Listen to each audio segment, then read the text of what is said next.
Good மார்னிங்மா. இன்றைக்கி எதுவும் எனக்கு லஞ்ச் செய்யாதீங்க. ஏன்னா நீங்கள் நான் ஆஃபீஸ் போகல, எனக்கு ரொம்ப டயர்டாக இருக்குது. அதனால இன்றைக்கி நான் லீவ் போட்டுடலான்னு பிளான் பண்ணியிருக்கேன். என்னது, இன்னைக்கு லீவ் போட போறியா? மறந்துட்டியா சங்கீதா?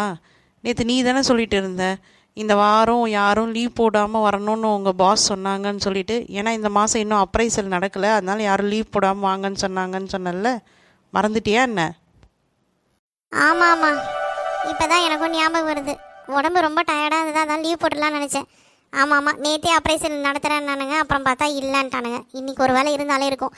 எதுக்கும் என் ஃப்ரெண்டு சுந்தரியை நான் ஃபோன் பண்ணி கேட்டுட்டு அப்புறமா நான் முடிவு பண்ணிக்கிறேன். எதுக்கும் நீங்கள் லஞ்சு ப்ரிப்பேர் பண்ணுறேங்க. சுந்தரி, இன்றைக்கி நான் ஆஃபீஸ்க்கு வந்தால் தாண்டி வருவேன்.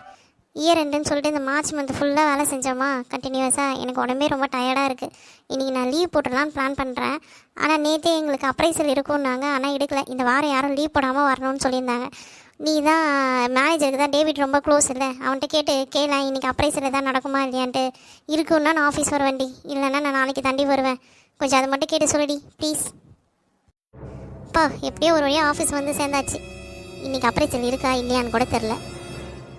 அடப்பாவீங்களா, நேற்று தான் எல்லா ஃபைலும் கிளியர் பண்ணிட்டு போனால் திரும்பியும் இவ்வளோ ஃபைலை மட்டும் அடிக்கிறானுங்க. இந்த தடவை அப்ரைசல் மட்டும் ஒழுங்காக போடாமல் இருக்கட்டும்.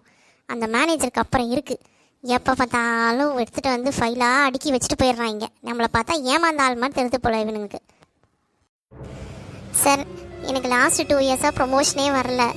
நீங்கள் தான் இந்த வருஷமாவது எனக்கு ப்ரொமோஷனுக்கு ரெக்கமெண்ட் பண்ணோம் சார். அப்ரைசலும் எனக்கு லாஸ்ட் 2 இயர்ஸாக ஒழுங்காகவே வரல. எனக்கு லாஸ்ட் 2 இயர்ஸாக ஒரே ரேட்டிங்காக தான் கொடுத்துட்ருக்கீங்க. இந்த வருஷமாவது எனக்கு ஒரு நல்ல ரேட்டிங் கொடுத்தீங்கன்னா தான் என்னால் நெக்ஸ்ட் லெவல் என் கரியரில் மூவ் பண்ண முடியும் சார். நான் உங்கள் ரிப்போர்ட்ஸ்லாம் செக் பண்ணிட்டேன் சங்கீதா. நீங்கள் இந்த தடவை நம்பர்ஸ் ரொம்ப லோவாக பண்ணியிருக்கீங்களே, அப்புறம் எப்படி நான் உங்களுக்கு ப்ரொமோஷன் ரெக்கமெண்ட் பண்ணுறது? அதுவும் நீங்கள் ஒரு கேஸ் கூட டேட்டை ஃபாலோ பண்ணவே இல்லை. நீங்கள் லாஸ்ட் இயர் கோல் செட்டிங்கில் கொடுத்த நம்பர்ஸை விட ரொம்ப கம்மியாக தான் டார்கெட் அச்சீவ் பண்ணியிருக்கீங்க. நீங்கன்னு இல்லை, உங்கள் டீமில் யாருமே பண்ணல. அப்புறம் எப்படி நான் உங்களுக்கு ப்ரொமோஷன் ரெக்கமெண்ட் பண்ணுறது? நான் ட்ரை பண்ணுறேன், ஹெச்ஓவில் பேசி பார்க்குறேன். அவங்க என்ன டிசைட் பண்ணுறாங்களோ அதுதான். என்னால் வேறு எதுவும் பண்ண முடியாது. எப்போ ப்ரொமோஷன் கேட்டாலும் இதையே சொல்லி தொலைக்கிறான் நாய். இவன் ப்ரொமோஷனும் கொடுக்க மாட்டான், அப்ரைசலும் ஏற்றி கொடுக்க மாட்டான். அப்போ நான் எப்படி தாண்டா வேலை பார்க்குறது? டேட்டை ஃபாலோ பண்ணலான்றான், ஃபைலையும் நிறைய அடுக்கி வச்சிட்றான். ஒரு நாளைக்கு இவ்வளோ தான் ஃபைல்ஸ் பண்ணணுன்றதுக்கு ஒரு லிமிட்டேஷனும் இல்லையா? இந்த வருஷமும் ஏமாத்த தான் பார்ப்பான். அவனுக்கு யாராவது பிடிச்சவங்களுக்கு யாராவது கொடுப்பான் ப்ரொமோஷனு அப்ரைசலு எல்லாம். நம்மக்கிட்ட மாடு மாதிரி வேலை மட்டும் வாங்குவானுங்க. நம்ம இப்படி குழம்ப விட்டுட்டானே இந்த மேனேஜரு. இவன் அப்ரைசலும் கொடுக்க மாட்டான், ப்ரொமோஷனும் கொடுக்க மாட்டான். நல்ல ரேட்டிங் இல்லாமல் நம்ம எப்படி வெளில போய் கூட இன்டர்வியூக்கு வேறு பார்க்க முடியும்? இந்த ரேட்டிங்கை பார்த்தாலே எவனும் நமக்கு வேலை கூட கொடுக்க மாட்டானே. கடவுளே, எதுக்கு தான் படித்தோமோன்னு தெரில. இவனுக்கிட்ட வந்து வேலை செஞ்சுட்டு சம்பளமும் கொடுக்க மாட்டானுங்க, ப்ரொமோஷனும் கொடுக்க மாட்டானுங்க.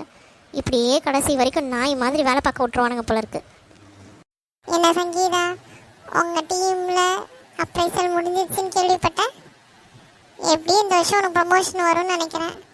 அப்போனா நல்ல அப்ரைசலும் வரும், போனஸும் வரும். அப்போது இந்த வருஷம் நீ மேனேஜர் ஆகிடுவியா? பார்ட்டி வைப்பா எல்லாருக்கும். ஏதாவது ஒரு சின்ன டீ கடையில் போயிட்டு பஜ்ஜியும் போட்டால் வாங்கி கொடுத்து ஏமாத்திராத, நல்ல ட்ரீட்டாக வைக்கணும், சரியா? என்னது ப்ரொமோஷனா? அந்த டபரா தலை என்ன சொன்னான் தெரியுமா? நான் ஒரு கேஸ் கூட டேட் ஃபாலோ பண்ணலையா, அதுக்கப்புறம் டார்கெட்டை அச்சீவ் பண்ணவே இல்லையா, அதனால் இந்த வருஷமும் ப்ரொமோஷன் வந்தால் தான் வரும்னு சொல்லிட்டான். அவன் எதுவுமே போட மாட்டான் எனக்கு. ரேட்டிங்கே பாரு, லாஸ்ட் ரேட்டிங் தான் கொடுப்பான்னு நினைக்கிறேன். இந்த வருஷமும் போச்சு. சங்கீதா, இன்னைக்கு ஈவினிங் கிளம்புறதுக்குள்ளே இந்த ஃபைல்ஸ் எல்லாம் முடிச்சிடுங்க. அப்புறம் எனக்கு ஒரு டீட்டெயில்டு எக்ஸல் ஷீட்டாக அமுச்சு விட்ருங்க, இந்த எந்தெந்த ஃபைல்ஸ்க்கு என்னென்ன queries இருக்குன்னு. ஏன்னா இன்றைக்கி 7 o'clock எனக்கு வந்து கால் இருக்குது. அதனால் முடிச்சுட்டு தான் இன்றைக்கி நீங்கள் வீட்டுக்கே கிளம்பணும், சரியா? Okay sir, end of the டேக்குள்ளே நான் உங்களுக்கு இந்த ஃபைல்ஸோட ரிப்போர்ட்ஸ் எல்லாம் ஷேர் பண்ணிடுறேன் சார். சுந்தரி, எனக்கு ரொம்ப தலைவலிக்குது. நீ கேன்டீனுக்கு வந்துடுறியா? 2 பேரும் காஃபி குடிக்கலாம். கொஞ்சம் சீக்கிரமா. என்ன சங்கீதா, ரொம்ப டல்லாக இருக்க? என்னாச்சு? உங்கள் டீமில் அப்ரைசல் முடிச்சிட்டாங்கன்னு கேள்விப்பட்டேன். என்ன, உனக்கு ப்ரொமோஷன் ரெக்கமெண்ட் பண்ணியிருக்காங்களா? இல்லடி, இந்த வருஷமும் எனக்கு ப்ரொமோஷன் ரெக்கமெண்ட் பண்ணுவாங்களா இல்லையான்னு எனக்கு தெரியல. டவுட்டு தான். ஏன்னா நான் ஒரு கேஸ் கூட டேட் ஃபாலோ பண்ணலையா, டார்கெட் அச்சீவ் பண்ணவே இல்லையா, கோல் செட்டிங்கில் கொடுத்த நம்பர்ஸை விட ரொம்ப கம்மியாக தான் பண்ணியிருக்கேன் நான். அதனால் எனக்கு ப்ரொமோஷன் ரெக்கமெண்ட் பண்ண மாட்டாங்க தான் நினைக்கிறேன். இந்த வருஷமும் அப்ரைசல் போச்சு. என்ன இந்த வருஷம் இவங்க ஒழுங்காக எனக்கு நல்ல ரேட்டிங் கொடுத்தாங்கன்னா அதை வச்சு நான் வெளியில் வேற எங்கேயாவது வேலை தேடிட்டு போயிட்டுருப்பேன். இப்போ இந்த ரேட்டிங் வச்சு நான் வெளியிலையும் போக முடியாது. என்ன பண்ணுறதுனே எனக்கு தெரியலடி. எனக்கு ரொம்ப ஃப்ரஸ்ட்ரேஷனாக இருக்குது.